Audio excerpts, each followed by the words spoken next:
Hello, this is Sal Vias, the instructor for this course, Business 1 Introduction to Business. This is a brief overview of the resources for this course. First, you must log into your Coursera Connect account.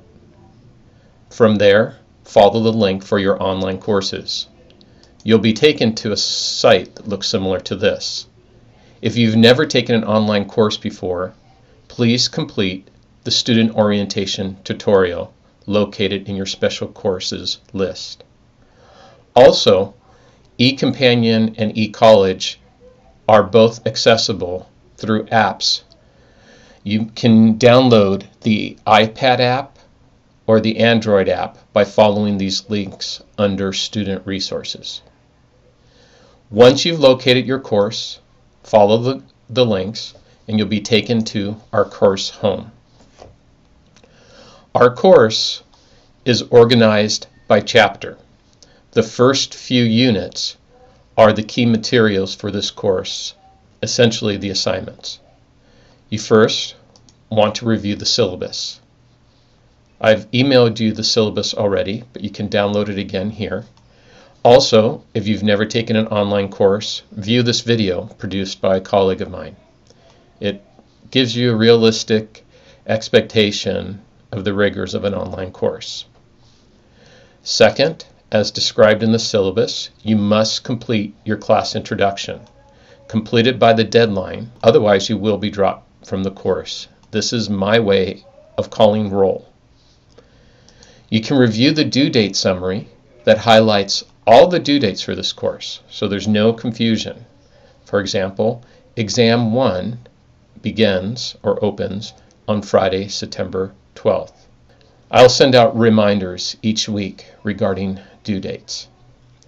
If you have questions in this course, feel free to email me, but usually these questions are shared by other classmates. You can post your question here, and other classmates may answer it, or I may answer it. If the question is personal in nature, always email me that question.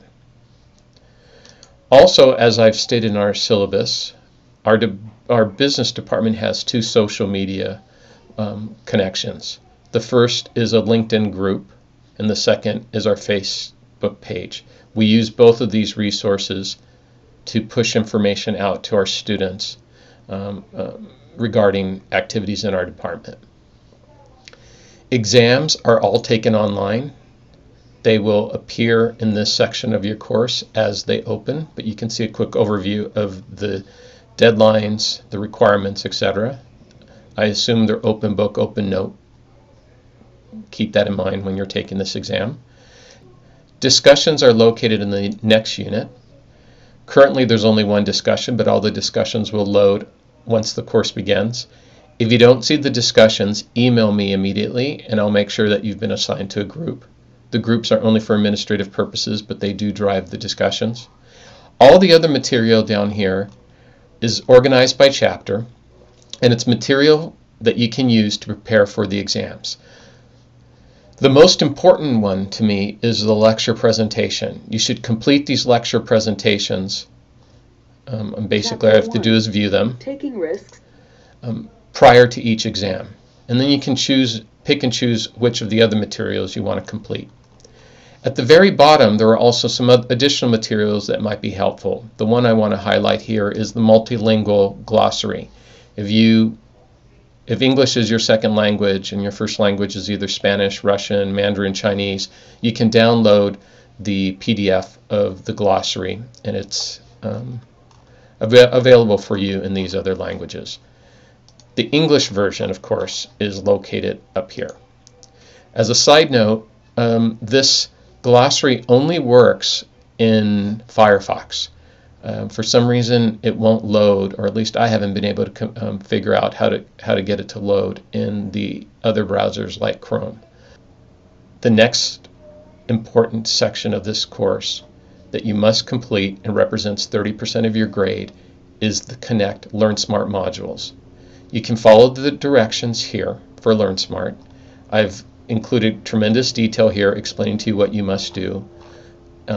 Basically, you want to enroll in Connect immediately. You need access to Connect to be able to complete the assignments. As described in the syllabus, if you've purchased a textbook from Santa Monica College, a new textbook, you will have received a Connect code. If you purchased a used textbook, or if you prefer an electronic-only textbook, you can purchase the Connect code from within the McGraw-Hill Connect website. Follow the links for Connect here. Also remember that McGraw-Hill Connect offers 3 weeks of free access. That starts from the starting date of the course, not when you log in. So you want to sign up for your Connect account as soon as possible. Once you have your account, you will follow the link for McGraw-Hill Connect, and you'll be taken to a page that looks like this. Once you're in Connect, you will find 2 assignments: the Learn Smart modules for each chapter and the language toolkits for each chapter. The language toolkits are worth 1 point each and are extra credit. The Learn Smart modules are 15 points each and represent 30% of your grade. They must be completed to receive full credit. It must be completed as described in the due date summary. An online course may seem daunting in the beginning, but once you've completed a few units, it'll seem very familiar. It won't be that bad. I suggest you spend a few minutes surveying the course. Go to all the links and see what's there. For example, in document sharing, you can download PowerPoint files, or you can download study guides for each chapter. The trick to this course is not fall behind. Once you fall behind, 1 week turns into 2 weeks, and before you know it, this course is over. It's only 8 weeks long. That's all for now, and you will hear from me again in the next few days. Talk to you soon. Good luck.